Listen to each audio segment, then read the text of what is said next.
नमस्ते प्रणाम। हम किरण शर्मा। हम मंजू शर्मा अपना यूट्यूब चैनल पर सबके स्वागत करे छी। नमस्ते प्रणाम सब दीदी भाई के प्रणाम, सब यूट्यूब फैमिली के प्रणाम, जते दाई माई चाची दीदी भैया सुनबी सब गोटन के प्रणाम करे छी।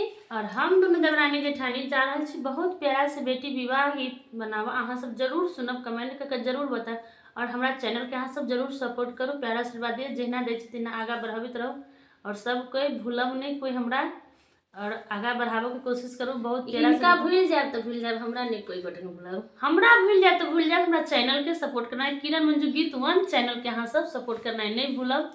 बहुत प्यारा सा गीत गा बजा रहल छी, बहुत प्यारा सा गीत है, बेटी विवाह गीत है। गीत के बोल है, राजा दशरथ जी के घना फूल बरिया कि ओहू में अमुआ के गाछ है, तही मडारी से तहिलो लगल कि राम जी छोड़े ले पीहे कर। बहुत सुंदर गीत है, देखो अहाँ सब शुरू से अंत तक सुनबे तबे अहाँ सब समझ में आयत गीत केहन छै। बेसी भात खा लेने छथिन, देखै छी बात बात पर हुनकर बात लगे छै, मतलब छै कि बेसी खा लेने छथिन।